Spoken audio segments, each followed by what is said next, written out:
நம்முடைய பாரத பிரதமர் அவர்கள் குமரி முனையில ஒரு கடும் தவத்தில் இருக்கிறாங்க என்று மாலையோடு நிறைவு செய்துவிட்டு டெல்லிக்கு செல்ல இருக்கின்றார்கள். அதே நேரத்தில் நம்முடைய நாட்டினுடைய கடைசி கட்ட இந்த ஆண்டுக்கான 2024 பாராளுமன்ற தேர்தலுக்கான வாக்குப்பதிவு 7வது ஃபேஸ் என்று நடக்க ஆரம்பித்திருக்கிறது. கிட்டத்தட்ட 57 இடத்துல மக்கள் தங்களுடைய வாக்கை செலுத்தப் போகின்றார்கள் என்று சாயந்தரம் 6 மணியோடு 543 இடத்திற்கும் கூட மக்கள் தங்களுடைய பிரதிநிதிகளை தேர்வு செய்திருப்பார்கள்.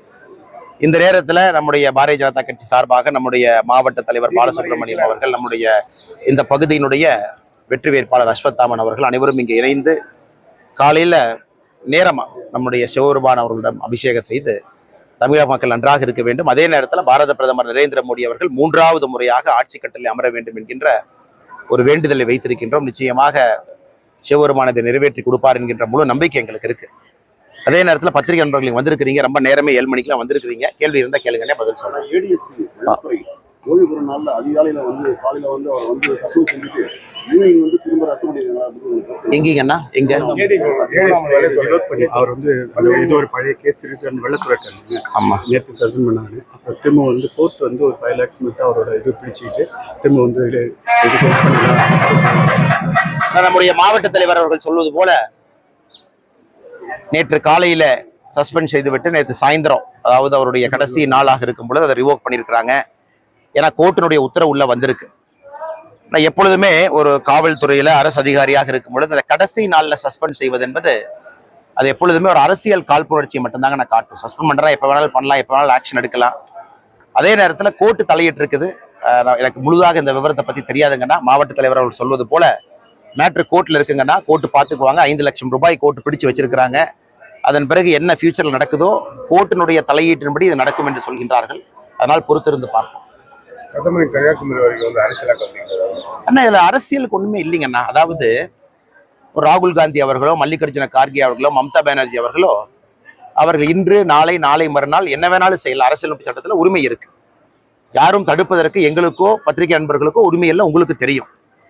அதனால் ராகுல் காந்தி அவர்கள் இன்னைக்கு நாளைக்கு ஏதாவது செய்யறாங்க அப்படின்னா யார் தடுக்க போறாங்க? அதே நேரத்தில் நீங்க பாருங்க, 1ஆம் தேதி இன்று இந்தி கூட்டணி நாங்கெல்லாம் இணைந்து ஒரு டெல்லியில் ஒரு மீட்டிங் நடத்துறோம் அப்படின்னு சொல்லி சொன்னாங்க. கடைசியில் அந்த மீட்டிங்க்கு முதலமைச்சர் ஸ்டாலின் அவங்க போகல, எந்த பெரிய தலைவர்களும் போகல. எல்லா கட்சியினுடைய 2ஆம் கட்ட தலைவர்கள் போறாங்க.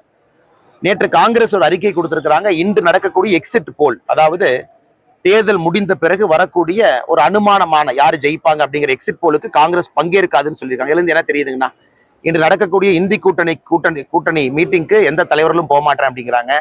அதே நேரத்தில் எக்ஸிட் போலுக்கு காங்கிரஸ் கட்சி தன்னுடைய செய்தி தொடர்பாளர்கள் அனுப்ப மாட்டோம் என்று சொல்லியிருக்கிறார்கள். என்ன தெரியுதுங்கன்னா, the writing is on the wall என்று சொல்வார்கள். அதாவது இந்த 7வது கட்ட வாக்குப்பதிவு இது நடக்க மக்களுக்கு தெரியும் 543 கூட எந்த பக்கம் செல்லும் என்று. அதற்கு முன்பாகவே காங்கிரஸ் கிட்டத்தட்ட தன்னுடைய தோல்வியை ஒப்புக்கொள்வது போல இன்னைக்கு இந்தி கூட்டணி மீட்டிங்க்கு ஏன் ஸ்டாலின் அவங்க போறேன்னு சொன்னாங்க, நேற்று ஏன் போலின்னு சொன்னாங்கன்னா, ஏன்னா அவர்களுக்கும் தெரியும் தேர்தல் நடக்கும் வரைதான் அவங்களுடைய டிராமா. நாங்க ஜெயிச்சிருவோம், நாங்க துணை பிரதமரா வருவோம், எங்களுக்கு கேபினெட் மந்திரி. தேர்தல் நடந்து முடியும் பொழுது எல்லோருக்கும் தெரியும் பிரதமர் அவர்கள் 3வது முறையாக நிச்சயமாக வரப்போறாங்கன்னு தெரியும்.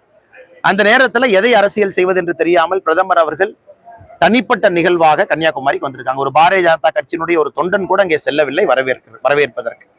அதே நேரத்தில் அந்த மாவட்டத்தினுடைய ஆட்சியர் சொல்லியிருக்கிறாங்க, அந்த விவேகானந்தர் பாறை என்பது விவேகானந்தா கேந்திரா அதனுடைய சொத்து, இட்ஸ் அ பிரைவேட் ப்ராப்பர்ட்டி. அதை மக்கள் நாம் எல்லோருமே பயன்படுத்திக் கொள்கின்றோம். அதற்கு அரசினுடைய அனுமதி, எலெக்ஷன் கமிஷனுடைய அனுமதி எங்கேயும் தேவையில்லை. அதுவும் நேத்து பாத்தீங்க, பிரதமர் ஒரு பக்கம் அமைதியா தியானம் பண்ணிட்டு இருக்காங்க, இன்னொரு பக்கம் மக்கள் விவேகானந்தர் பாறைக்கு போறாங்க, யாரும் தடுக்க கூட இல்லை. அதையெல்லாம் கருத்தில் கொண்டுதான் பிரதமருடைய செக்யூரிட்டி டீம் என்ன இருக்கிறாங்களோ, மக்களுக்கு எந்த இடைஞ்சலும் கொடுக்காம போட்டும் போகுது, மக்களும் போறாங்க. அதனால் எதிர்கட்சி நண்பர்கள் விஷமத்தனமாக எதையெல்லாம் அரசியல் செய்வது என்று தெரியாமல் செய்து கொண்டிருக்கின்றார். பத்திரிகை நண்பர்கள் நன்றினா, நீங்கள் நல்லா இருக்கணும். வணக்கம்.